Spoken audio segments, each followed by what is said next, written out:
c'est quoi être bénévole? Être bénévole, c'est de donner de son temps de façon gratuite pour aider des personnes qui sont dans le besoin, que ce soit des personnes âgées ou des personnes qui ont des problèmes de santé ou autres. À quel âge et pourquoi avez-vous commencé à faire du bénévolat? Bien, moi, j'ai commencé à 56 ans, après avoir pris ma retraite. J'étais infirmière. Pourquoi? Bien, ma mère a toujours fait du bénévolat et ça m'a incité à en faire aussi pour aider les gens, continuer à aider les gens comme avant. Combien êtes-vous de bénévoles à la Villa de la Gaîté?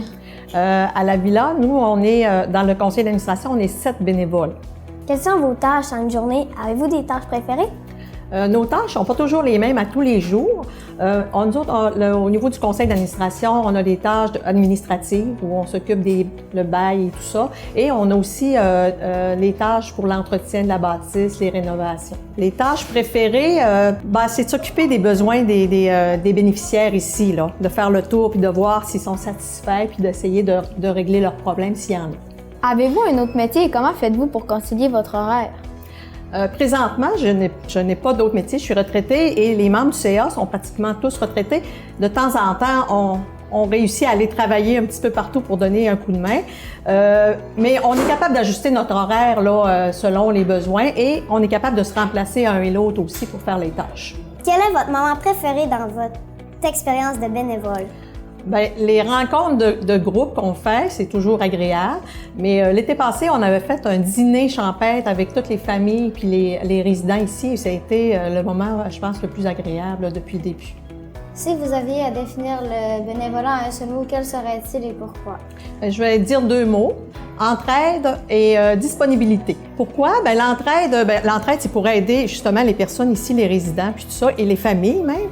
Et la disponibilité, bien, quand il arrive des petits pépins, ou être disponible, là, on l'a vu surtout dans les dernières années, là, mais il faut être disponible pour répondre à leurs besoins à mesure que ça arrive.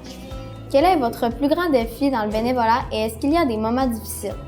Pour les moments difficiles, c'est sûr qu'on a débuté ici, on a acheté juste avant le début de la pandémie. Ça a été des moments assez difficiles pour se décoller puis que ça fonctionne bien. Les grands défis, bien, c'est sûr, c'est toujours de se trouver les subventions pour essayer d'améliorer la qualité de vie des bénéficiaires puis tout ça. Puis c'est justement pour qu'il y ait assez de disponibilité pour qu'on puisse justement faire tourner ça de la bonne façon. Là. Qu'est-ce qui vous motive à continuer de vous impliquer? Bien, c'est sûr que c'est très gratifiant hein, de venir en aide aux personnes. Nous autres, si on n'avait pas acheté la résidence, probablement qu'elle aurait fermé. Puis aussi, on s'améliore d'année en année et c'est ça qui fait que c'est de plus en plus intéressant. Là. Ce qu'on veut aussi, c'est de garder nos personnes âgées dans notre municipalité. C'est ça. C'est grâce à nous s'ils peuvent rester ici. Là. Que diriez-vous aux jeunes, mais aussi aux moins jeunes qui veulent s'impliquer dans le bénévolat? Je lui dirais que c'est très intéressant. Puis avoir un contact avec des personnes plus âgées ou des personnes qui ont besoin, bien, c'est très, très valorisant. S'il y a des jeunes qui étaient intéressés à faire des activités avec des personnes âgées, tout ça, c'est sûr que nous autres, on aurait besoin, sans être obligés de venir à toutes les semaines ou à tous les mois. Bien, s'ils aimeraient ça, essayer de faire du bénévolat comme ça, bien, nous autres, on sera ouverts à les accepter.